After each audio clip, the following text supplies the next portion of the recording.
Hello, welcome to my channel, or welcome back if you've been here before. Today I'm doing the Christmas Booktube challenge where I have to find books from my bookshelves to match certain challenge questions or prompts. I'm not sure what you would call it.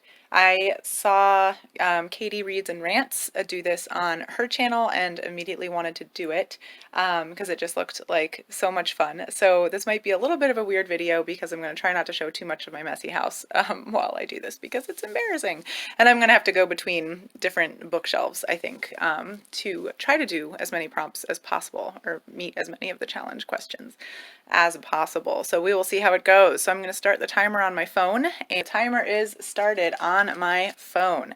So let's see. First, we need a book with red on the cover. That's pretty easy. Oh, I was going to grab that Bell Hooks book, but I won't because it's under a stack.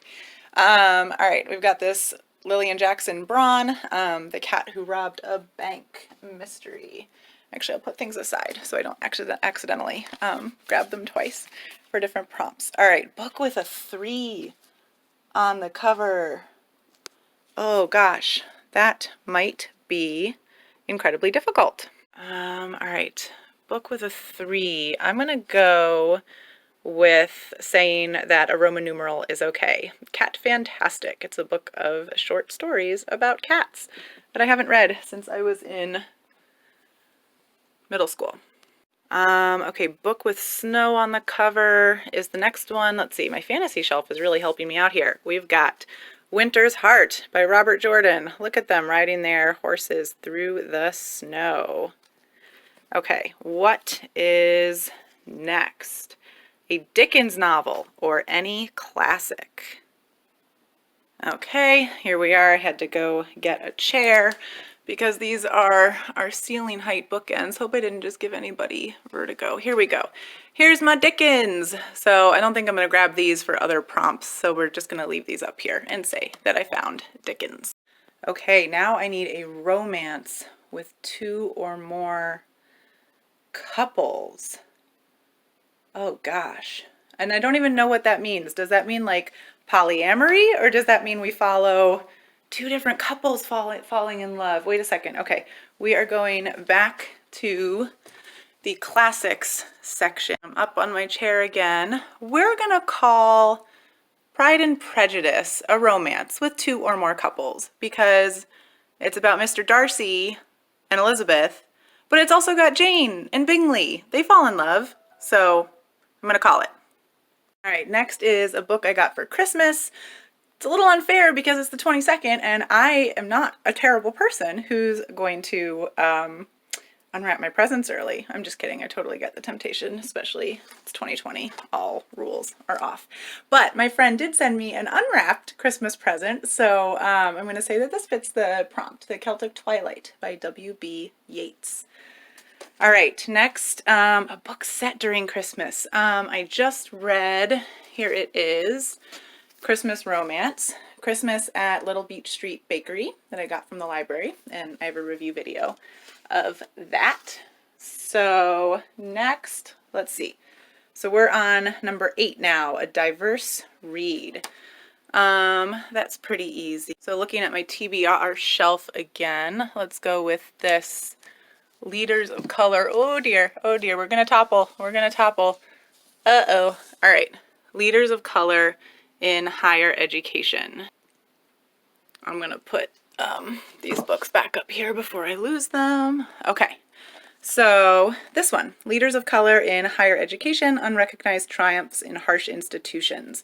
I just got this from my university library, which is mailing books during the pandemic, which is awesome. I'll put that actually in my used pile. So I need to look at that. Okay, that was number 8. So number 9 is a childhood favorite, 0 to 12 years. Okay, there's a lot of good options since I'm standing in front of my fantasy shelves. We're gonna go down. So, Harry Potter, the first book, which came out when I was like 10, and I read it. I got to read it for school, actually, in 6th grade when I was 11. So that was exciting. Although I don't like J.K. Rowling anymore, but I still love Harry Potter. All right, number 10, an Agatha Christie book. I actually don't think I have an Agatha Christie book. I'm trying, I feel like a terrible, terrible reader. Because I want to read her, sorry, and I'm like moving books around just to make sure I don't have like one hidden away in the back of my TBR shelf here, but I really don't think I own anything by her, and I want to read her. So I'll fix that eventually. Ooh, I just abused one of my Robert Jordans. Oh, I'm sorry, baby. Okay. No Agatha Christie, so I didn't get that one. All right, a book with disguises. Oh gosh, again, since I'm just sitting right here, I'm going to do Harry Potter. So I'm going to go with Harry Potter. Oh, this is number 3. Oh, here's number 2. Harry Potter, number 2, The Chamber of Secrets. We are totally counting Polyjuice Potion as being in disguise. If you disagree with me, too bad. That's the way I'm doing it. All right, book with baking or sweets. It's too bad I already used that bakery book. Book with baking or sweets. Oh my goodness. Sorry, this is like a close-up of my face, which nobody asked for. We're going to, oh gosh, think about this.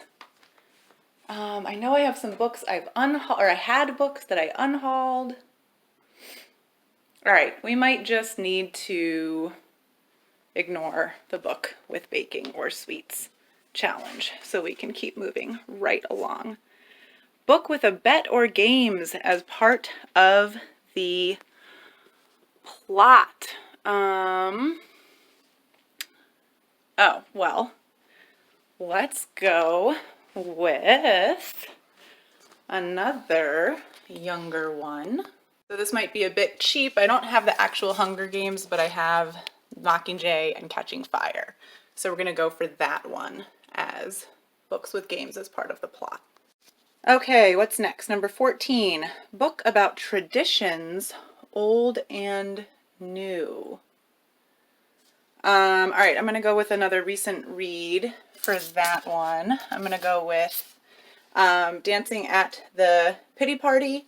The main character's mom dies, and this is her memoir about dealing with that time, and their family's Jewish, so there's a lot of traditions around how Jewish people deal with death and how they grieve. Then number 15, a fairy tale or fairy tale retelling. That's pretty easy right here. We'll go with Robin McKinley, Spindle's End. It's been a long time since I read this, but I think it's a Sleeping Beauty retelling, if I remember correctly. All right.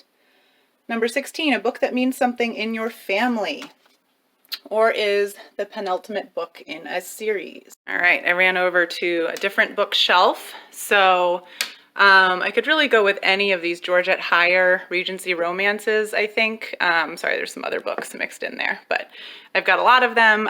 Georgette Heyer is one of my grandmother's favorite authors and one of my mother's favorite authors as well. So she has a lot of meaning to the women in my family.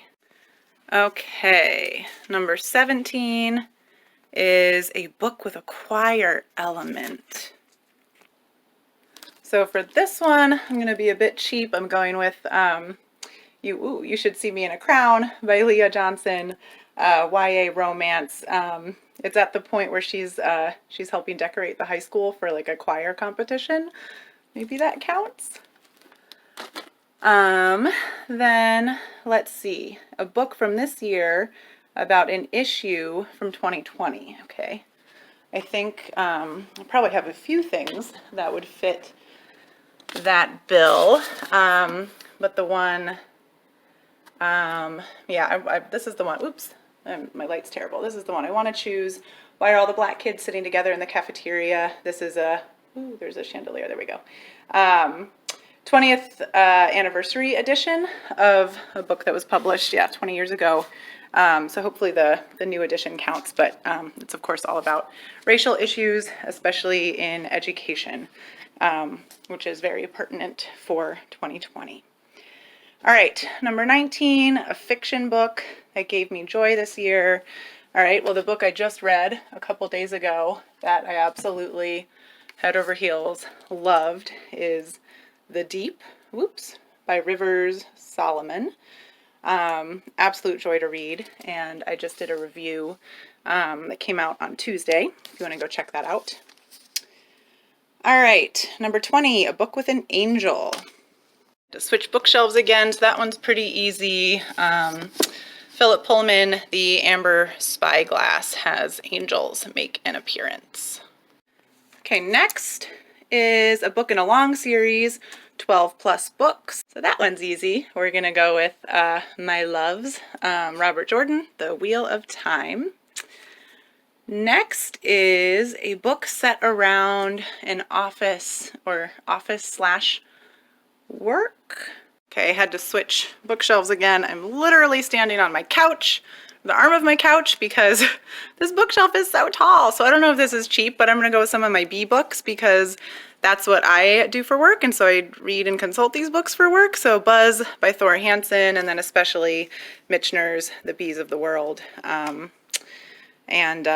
Yeah, I don't know, they probably meant like an office space romance or something, but I'm sticking with bees. Okay, a book I go to for comfort. That's so many. Like, ugh, that's too hard. Okay. I know what I'm gonna show. All right, going back to my trusty fantasy shelf. And go all the way down here, haha, Weiss and Hickman. So I could really pull out like anything by them, but one of my favorite of their series is The Deathgate Cycle. So here's Dragon Wing, volume 1 of that. All right, then number 24, a book I want to see adapted. So ones I haven't mentioned yet, I'm gonna go with Pierce Brown. Morningstar would be a good option, but I would love to see his first trilogy, the Red Rising trilogy, adapted for a movie. I think it would be a fantastic movie. I think it would actually be an even better movie than book, just because the way the plot moves and even just the way of the writing style, Brown's writing style, I think is just like so appropriate for a movie script. Not that I know anything about writing scripts for movies, but I would watch it and be very excited about it. Okay, and finally, a book I haven't read but have high hopes for. That is so I think for that, the one I am officially going to pick is Master of Poisons, which I have talked about on my channel before, and I forget in exactly what context, but it sounds really cool. And of course now I can't even remember like what it's about. I know it is the world is like, so let's see, so here's the jacket. Yeah, Poison Desert Eats Good Farmland. So it's kind of set in a world destroyed, and ooh, there's a spy master, somebody in training to be a powerful griot, whatever that is, but maybe something magical. Anyway, I clearly don't know what I'm talking about, but I thought this book sounded really good, and I think it's been getting good reviews, and I'm just really excited to read it. So with that, all right, so I did that challenge. That was a little intense. I had to run all around my apartment. I kind of lost track of the timer, so I just turned it off. That took me about 15 minutes, so over the 12 minutes, which was partly because I had to run around. I had to climb on chairs and couches because our apartment has ridiculously high built-ins, and I couldn't resist talking a little bit about the books. And when Katie did this tag, she didn't really talk about the books, which was smart, and she did it in like 8 minutes. So whatever, I'm just wordy.